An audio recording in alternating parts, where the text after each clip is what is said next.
जय जिनेन्द्र। आइए मंगलाचरण से स्वाध्याय प्रारंभ करते हैं। सभी लोग हाथ जोड़ लें। ओम नमः सिद्धेभ्यः, ओम नमः सिद्धेभ्यः, ओम नमः सिद्धेभ्यः। नमो अरिहन्ताणं, नमो सिद्धाणं, नमो आयिरीयाणं, नमो उवज्झायाणं, नमो लोये सव्वसाहूणम्। नमः श्रीवर्धमानाय निर्धूतकलिलात्मने सालोकानां त्रिलोकानां यद्विद्यादर्पणाय ते। बोले अनंत अनंत सिद्ध परमेष्ठी भगवान की जय। देवादिदेव 1008 चिंतामणि पार्श्वनाथ भगवान की जय। संत शिरोमणि 108 आचार्य गुरुवर विद्यासागर जी महाराज की जय। जगत पूज्य निर्यापक मुनि मुनि पुंगव 108 गुरुवर श्री सुधा सागर जी महाराज की जय। समस्त मुनि संघ की जय। द्वादशंग जिनवाणी माता की जय। अहिंसामय विश्व धर्म की जय। द्वादश वर्षीय श्रवण संस्कृति स्वाध्याय पाठ्यक्रम के द्वितीय वर्षीय इस पाठ्यक्रम में आप सभी महानुभावों का मैं हार्दिक अभिनंदन और स्वागत करता हूं। अभी हमारा स्वाध्याय चल रहा है रत्न करंडक शावकाचार, जिसमें से अभी तक हमने 18 श्लोक पढ़ दिए। आज हम 19वां और 20वां 2 श्लोक पढ़ेंगे। जैसा कि पिछली कक्षा में, पिछले स्वाध्याय में हमने सम्यक दृष्टि जीव के जो 8 अंग होते हैं, निशंकित, निकांक्षित आदि जो 8 अंग होते हैं, उनके बारे में समझा था। आज की इस स्वाध्याय की कक्षा में हम उन 8 अंगों में शास्त्र प्रसिद्ध व्यक्तित्व कौन कौन हुए हैं, उनकी संक्षिप्त कथाओं को आज हम सुनते हैं।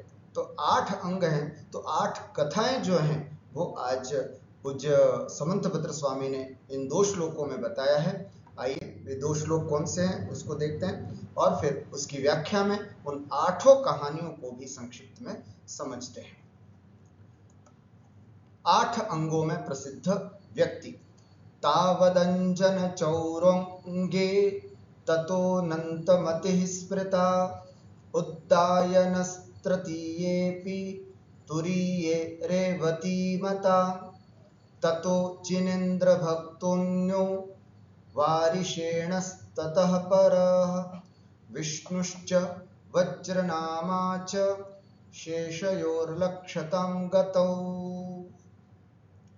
तावदंजन चौरो, चौरः है ना, अंगे। तावत, तावत माने क्रम से, अंजन है ना, ततो सबसे पहले अंग, प्रथमे अंगे, पहले अंग में। अंजन चौरः, पहला अंग कौन सा है? निशंकित अंग। क्रम से देखेंगे हम। निशंकित अंग में, अंगे बने निशंकित अंग में अंजन चौरः, अंजन चौर प्रसिद्ध हैं। ततः, उसके बाद दूसरा नंबर का जो अंग है वो कौन सा है? दूसरे नंबर का निकांक्षित अंग। निकांक्षित अंग में अनंतमती ही स्मृता, अनंतमती जो है वो कही जाती हैं, वो प्रसिद्ध हैं। उद्दायन तृतीयेपि, तृतीय अर्थात तीसरे अंग में, निर्विचिकित्सा अंग में उद्दायन, राजा उद्दायन जो है वो प्रसिद्ध हैं। तुरीय, तुरीय माने चौथे, तुरीय अंगे, चौथे अंग में रेवती मता, रानी रेवती कही गई हैं। ततः पांचवें अंग में जिनेन्द्र भक्त है ना, पांचवा अंग। पांचवा अंग कौन सा है हमारा? पांचवा अंग होता है स्थितिकरण, उपगूहन, उपगूहन अंग है। पांचवा अंग कौन सा है? उपगूहन। रेवती रानी जो है वो अमूढ़ दृष्टि अंग में प्रसिद्ध है। जिनेन्द्र भक्त जो है वो स्थितिकरण अंग में, उपगूहन अंग में प्रसिद्ध है। वारिषेणस्ततः परः, और वारिषेण, वारिषेण मुनिराज जो है वो स्थितिकरण अंग में प्रसिद्ध हुए हैं। विष्णुश्च, और विष्णु कुमार मुनि जो है वो वात्सल्य अंग में प्रसिद्ध हुए हैं।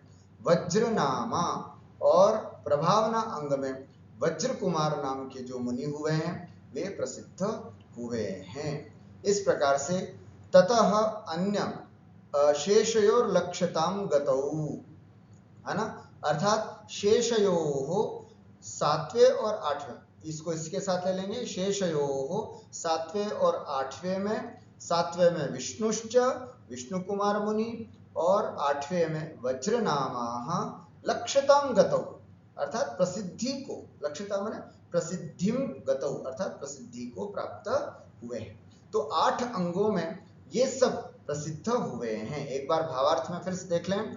पहले निशंकित अंग में अंजन चोर, दूसरे निकांक्षित अंग में अनंतमती रानी, तीसरे निर्विचिकित्सा अंग में उद्दायन राजा, चौथे अमूढ़ दृष्टि अंग में रेवती रानी, पांचवें उपगूहन अंग में जिनेन्द्र भक्त, सेठ छठे स्थितिकरण अंग में राजा श्रेणिक का पुत्र वारिशेन, सातवें वात्सल्य अंग में विष्णु कुमार मुनि और आठवें प्रभावना अंग में वज्र कुमार मुनि प्रसिद्ध हुए हैं।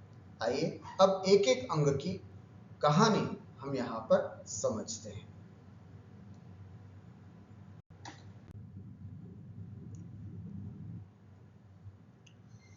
निशंकित अंग में प्रसिद्ध अंजन चोर आप देख सकते हैं यहाँ पर। संक्षिप्त में मैं केवल वाचन करूंगा, आप लोग ध्यान से सुने। बहुत बार सुन चुके हैं इस कहानी को, फिर भी आपके सामने इस बार इस कहानी को रखते हैं। कहानी है अंजन चोर की, प्रसिद्ध हुए निशंकित अंग में। काश्मीर देश के अंतर्गत विजयपुर के राजा अरिमंथन के ललितांग नाम का एक सुंदर पुत्र था। इकलौता बेटा होने से माता पिता के अत्यधिक लाड़ प्यार से वह विद्याध्ययन नहीं कर सका, है ना, अर्थात पढ़ाई नहीं कर सका और दुर्व्यसनी बन गया। युवा होने पर प्रजा को अत्यधिक त्रास देने लगा, परेशान करने लगा। तब राजा ने उसे देश से निकाल दिया। वह चोर डाकुओं का सरदार बन गया। जब निकल गया तो चोर बन गया और अंजन गुटिका विद्या सिद्ध करके दूसरों से अदृश्य होकर मनमाने अत्याचार करने लगा। शुरू से ही इसको विद्या करने का बड़ा शौक था। उसने एक अंजन गुटिका विद्या थी, इस विद्या को सिद्ध कर लिया, जिससे इसमें एक ऐसी शक्ति आ गई कि वो बिल्कुल अदृश्य हो जाता, लोगों को दिखता नहीं। तब फिर जिसके कारण अंजन चोर के नाम से वह प्रसिद्ध हो गया। किसी समय अब दूसरी स्थिति, राजगृह नगर में रात्रि में राजघराने से रत्नहार चुरा कर भागा अंजन चोर।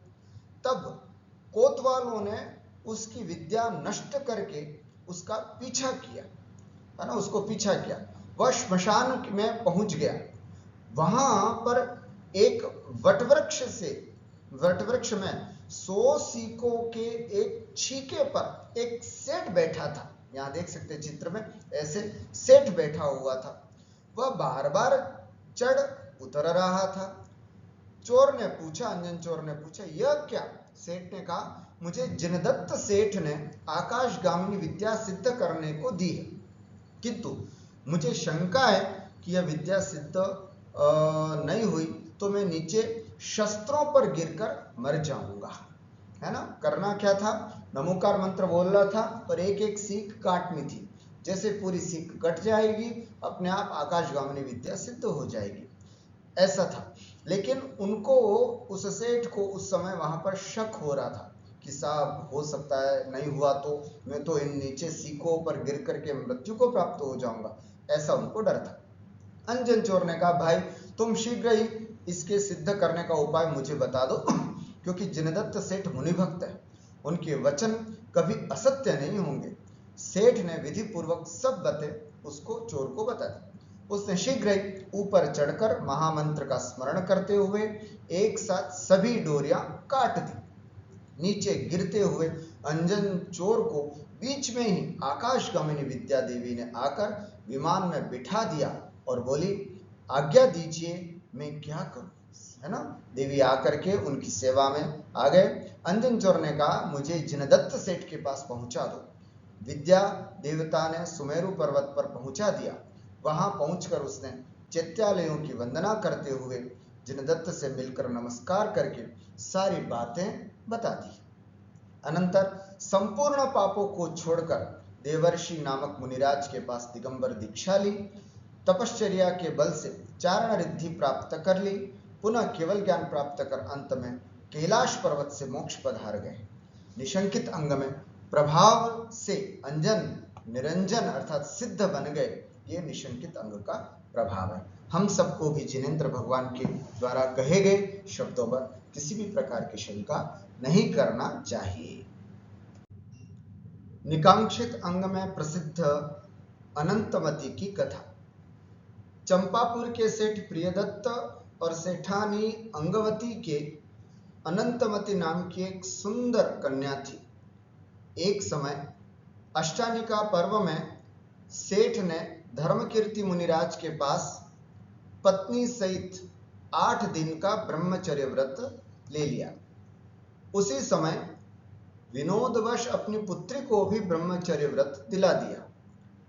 युवावस्था में शादी के आयोजन में अनंतमती ने व्रत पालन की दृढ़ता रखते हुए ब्याह से इनकार कर दिया कि मैं तो शादी नहीं करूंगी। किसी समय अनंतमती अपनी सहेलियों के साथ बगीचे में झूला झूल रही थी कि एक विद्याधर उसके रूप पर मुग्ध होकर उसको अर्थात अनंतमती को लेकर भाग गया। उसकी पत्नी के आ जाने से वह अनंतमती को भयंकर वन में छोड़कर चला गया। वन से भील ने उसे ले जाकर शील भंग करना चाहा, किंतु वन देवी ने अनंतमती के शील की रक्षा की। पुनः इस भील ने अनंतमती को पुष्पक सेठ को सौंप दिया। सेठ ने भी हार कर वेश्या को दे दिया। वेश्या ने भी इसे सिंहराज नृप को दे दिया। राजा ने भी जब इसका शील भंग करना चाहा, तब पुनः वन देवी ने रक्षा की। अनंतर राजा ने इसे वन में भेज दिया। धीरे धीरे अनंतमती अयोध्या में पद्मश्री आरिका के पास पहुंची। कुछ दिन बाद वहां पिता से मिलाप हुआ, किंतु अनंतमती ने वापस घर न जाकर आरिका दीक्षा ले ली। तपश्चरण के प्रभाव से समाधि पूर्वक मरण करके वह 12वें स्वर्ग में देव हो गई। इस प्रकार से अनंतमती, जिसने अपने जीवन में कितने ही कष्ट सहे, अंततो गत्वा एक आरिका के पास जाकर के दीक्षा ली और अपने मार्ग को, मोक्ष मार्ग को प्रशस्त किया। निर्विचिकित्सा अंग। तीसरा है निर्विचिकित्सा अंग, जिसमें उद्दायन राजा प्रसिद्ध हुए। वत्स देश के रोखकपुर के राजा उद्दायन बहुत ही धर्मनिष्ठ थे। उनकी रानी का नाम प्रभावती था। एक समय सौधर्मेंद्र ने अपनी सभा में सम्यक्त्व गुण का वर्णन करते हुए निर्विचिकित्सा अंग में राजा उद्दायन की बहुत प्रशंसा की। इस बात को सुनकर एक वासव नामक जो देव था, यहां परीक्षा के लिए आ गया कि देखते हैं साहब कैसे प्रसिद्ध है उद्दायन। उसने कुष्ठ रोग से गलित अत्यंत दुर्गंधित युक्त दिगंबर मुनि का रूप बना लिया और आहारार्थ निकल पड़ा और आहार के लिए वह निकल गया। उसकी दुर्गंधी से तमाम श्रावक भाग खड़े हुए, इतनी भयंकर बदबू। किंतु राजा उद्दायन ने रानी सहित उसे बड़ी भक्ति से पड़गाहन कर विधिवत आहार दान दिया। आहार के तत्काल बाद उस मायावी मुनि ने वमन कर दिया, उल्टी कर दी। उसकी दुर्गंध से सारे नौकर चाकर जो अभी तक विद्यमान थे वे भी भाग गए, किंतु राजा और रानी बड़ी विनय से मुनिराज की शुश्रूषा करते रहे तथा अपने दान की निंदा करने लगे। तब देव ने प्रकट होकर राजा की स्तुति की। भक्ति करते हुए सौधर्मेंद्र द्वारा की गई प्रशंसा का हाल सुनाया। अनंतर स्वस्थान को चला गया। कालांतर में राजा विरक्त होकर मुनि बन गए और कर्मनाश कर मोक्ष को प्राप्त हुए। ये थी निर्विचिकित्सा अंग में प्रसिद्ध राजा उद्दायन की कथा। अमूढ़ दृष्टि अंग में रेवती रानी प्रसिद्ध हुई है। संक्षिप्त में इस कथा को समझते हैं। दक्षिण मथुरा में दिगंबर गुरु गुप्ताचार्य के पास क्षुल्लक चंदप्रभ रहते थे। उन्होंने आकाशगामिनी आदि विद्या को नहीं छोड़ने से मुनि पद नहीं लिया था। अर्थात इनको बहुत सारी विद्याएं प्राप्त थी, ये विद्या नहीं छोड़ी थी, इसलिए अभी उन्होंने मुनि पद प्राप्त नहीं किया था क्षुल्लक जी ने। एक दिन वे तीर्थ वंदना के लिए उत्तर मथुरा आने लगे। तब गुरु से आज्ञा लेकर पूछा, भगवान किसी को कुछ कहना है क्या? मैं जा रहा हूं उस उत्तर मथुरा की तरफ। तो गुरु ने कहा, वहां पर विराजमान सुव्रत मुनिराज को नमोस्तु और रेवती रानी को आशीर्वाद कहना। 3 बार पूछने पर भी गुरु ने यही कहा। तब क्षुल्लक महाराज वहां आकर सुव्रत मुनिराज को नमोस्तु कहकर वहीं पर ठहरे हुए भव्यसेन मुनिराज के पास गए। उनकी चर्या को दूषित देखकर उनका अभव्यसेन नाम रखकर आ गए। अरे यार, ये तो भव्यसेन नहीं, अभव्यसेन होना चाहिए। पुनः रेवती रानी की परीक्षा के लिए अपनी विद्या से पूर्व दिशा में ब्रह्म का, है ना, अब रेवती रानी की परीक्षा लेनी थी, तो उन्होंने अपनी विद्या से पूर्व दिशा में ब्रह्म का रूप बनाया। सब नगरवासी आ गए, किंतु रेवती रानी नहीं आई। पुनः उसने दक्षिण दिशा में जाकर श्री कृष्ण का रूप बना करके प्रकट हुए। अनंतर पश्चिम दिशा में जाकर पार्वती सहित महादेव का रूप बनाया। इस पर भी रेवती रानी के नहीं आने पर क्षुल्लक ने विद्या के बल से उत्तर दिशा में, है ना, 4 दिशा थी, पूर्व, दक्षिण और पश्चिम में ब्रह्मा, विष्णु और महेश का रूप बनाया, लेकिन रेवती रानी नहीं आई। तो अंतिम एक दिशा बची, उत्तर दिशा। उसमें उसने सोचा कि रेवती रानी को बुलाना है तो मैं तीर्थंकर का रूप बना लेता हूं। तो अर्यंत का रूप बनाया, अर्यंत भगवान का समोषण तैयार कर दिया। तब राजा वरुण ने कहा, अब रेवती रानी से कहा कि प्रिय, अब तो चलो, जिनेंद्र भगवान का समोषण आया है। रानी ने कितना सुंदर जवाब दिया, राजन 24 तीर्थंकर तो हो चुके, अब 25वें कहां से आ गए? आए या कोई मायावी जाल है? 24 तीर्थंकर शास्त्रों में बताए गए हैं, है ना, 25वां तीर्थंकर होता नहीं, ये मायावी बात है। अनंतर क्षुल्लक विद्या के बल से रोगी क्षुल्लक बनकर रानी के यहाँ आए। रानी ने विनय पूर्वक शुश्रूषा आदि की और उनको आहार दान दिया। क्षुल्लक ने वमन कर दिया, तब भी रानी ने भक्ति से सफाई आदि की। तब क्षुल्लक जी विद्या को समेटकर वास्तविक स्वरूप में गुरु के आशीर्वाद को सुनाकर रानी रेवती रानी की प्रशंसा करते हुए फिर चले गए। तो देखा हमने रेवती रानी, है ना, कई प्रकार के अलग अलग रूपों को देख करके मूढ़ नहीं हुई, उनसे प्रभावित नहीं हुई, अमूढ़ दृष्टि का पालन करते हुए, लेकिन जैसे ही, है ना, क्षुल्लक का रूप देखा तो उनकी शुश्रूषा सेवा करने लगी। चाहे कितनी भी खराब स्थिति क्यों नहीं थी, लेकिन फिर भी उन क्षुल्लक जी की उसने सेवा और भैयावृत्ति की। ये था अमूढ़ दृष्टि में रेवती रानी की प्रसिद्धि की कहानी। उपगूहन अंग में जिनेंद्र भक्त सेठ, है ना, उपगूहन अंग में जिनेंद्र भक्त जो सेठ थे वो प्रसिद्ध थे। क्या है उनकी कहानी, समझते हैं। गौड़ देश के अंतर्गत ताम्रलिप्ता नगरी में एक जिनेंद्र भक्त सेठ रहते थे।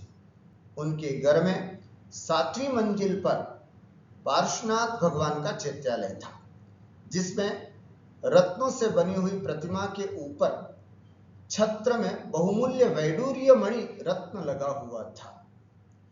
एक दिन चोरों के सरदार ने कहा कि सेठ के यहाँ का वैडूर्य मणि कौन ला सकता है। उसने उनमें से एक सूर्यक नाम के चोर ने हामी भर ली कि साहब मैं लेकर के आऊं। पुनः वह चोर मायावी क्षुल्लक बन करके वहां पहुंच गया और खूब उपवास आदि करते हुए सेठ जी के चैत्यालय में रहने लगा। किसी समय सेठ जी धन कमाने के लिए बाहर जाने लगे। तब क्षुल्लक जी की इच्छा न होते हुए भी उनको चैत्यालय की रक्षा का भार सौंप दिया। सेठ जी चले गए और उस दिन गांव के बाहर ही डेरा डाल दिया। इधर आधी रात में क्षुल्लक जी वैडूर्य मणि लेकर भागे, वैडूर्य मणि को चुरा करके भागने लगे। रत्न की चमक से नौकरों ने उनका पीछा किया। तब वे दौड़ते हुए गांव के बाहर उन्हीं सेठ के डेरे में घुस गए। चोर चोर चोर का हल्ला सुनते ही सेठ जी ने क्षुल्लक जी को देखा। तब नौकर से बोले, अरे भाई, मैंने तो क्षुल्लक जी से यह रत्न यहाँ मंगवाया था, तुम लोग इन्हें चोर क्यों कह रहे हो? बेचारे नौकर चुपचाप चले गए। इसके बाद सेठ जी ने क्षुल्लक जी को खूब फटकारा और कहा, पापी, तू धर्मात्मा बनकर ऐसा पाप करते हुए नरकों में जाएगा। पुनः रत्न लेकर उसे, है ना, रत्न ले लिया और उसको भगा दिया। देखो, यदि सेठ जी ने बात बनाकर उस क्षुल्लक के दोष को नहीं छिपाते तो नौकर धर्म और धर्मात्माओं की हंसी उड़ाते, है ना। इसलिए किसी के दोष को ढक लेना चाहिए और उसे एकांत में सुधारने की कोशिश करना चाहिए, न कि उसको सबके सामने